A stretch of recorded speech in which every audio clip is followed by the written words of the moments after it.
So we will start. So I know that a few people will be joining us as we do this little bit of intro, but welcome everyone.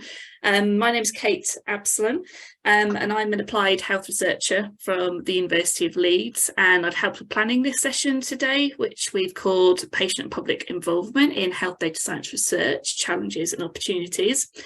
And this has been organised as sort of ongoing discussions and activities that we're conducting as part of the Health Data Science Workstream, which is part of the wider NIHR Methodology Incubator, which is led by Dawn Tier. So I'm going to be helping to chair the session today along with Jenny Hewison, and I'm going to start just with a few bits of housekeeping just to help with the session today. So first of all, the session is just set up as a standard Zoom meeting, but we're asking people to keep their microphones and cameras off just to help with the session and help it run smoothly.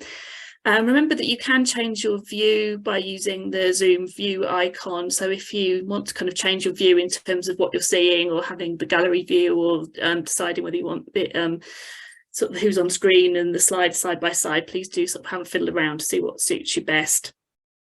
To help keep things on track today, we are gonna run the session so that all the presenters speak, and then at the end of the session we're hoping to have time to go through questions. So we won't be doing questions at the end of each speaker, but at the end of the session as a whole. And we'd really like to encourage you to use the chat function to add questions or comments or views on this topic and the presentations. Due to time, we know that we may not be able to get through all of the different questions or comments that people would like to make, but we will save these comments and it will help us hopefully plan sort of the interest and hopefully next steps around any activities to take forward in this arena.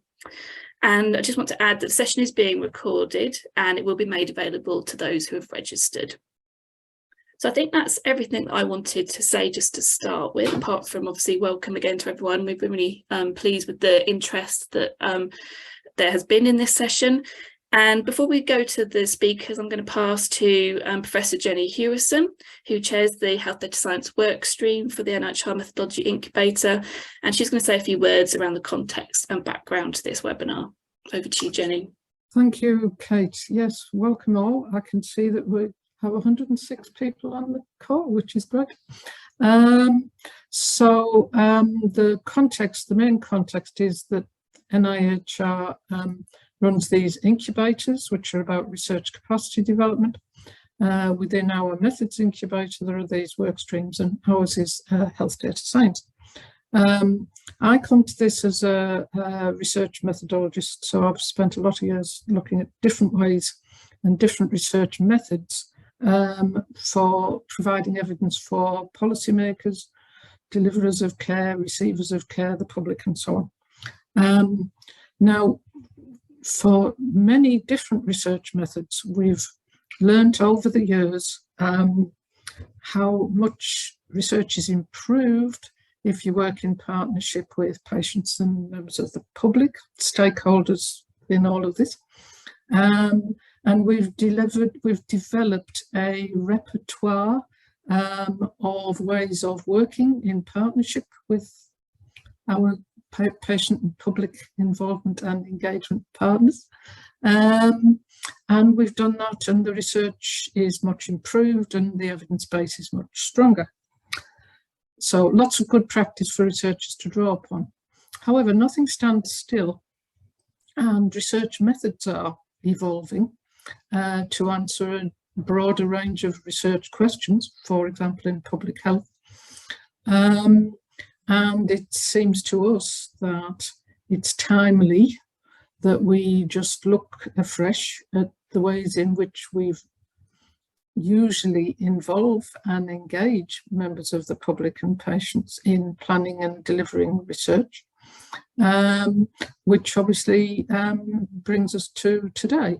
One of the ways that research is evolving is in the use of existing data sets. So data that was not collected sometimes for research purposes. Some big data sets are collected for research purposes. Routine data, provision of care, is not. It's not consented.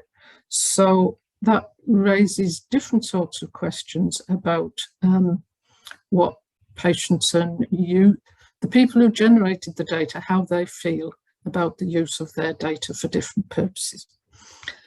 Those of you who like to look at a Sunday paper may have noticed that in the Observer just 2 days ago, there was an article about NHS plans for broadening the way they use data for delivering care.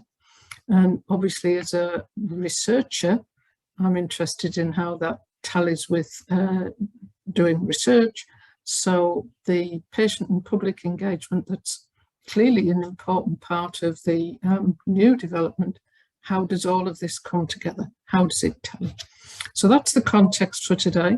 I'm delighted we have our speakers, a number of speakers from different backgrounds, and I think we're going to have a very interesting morning.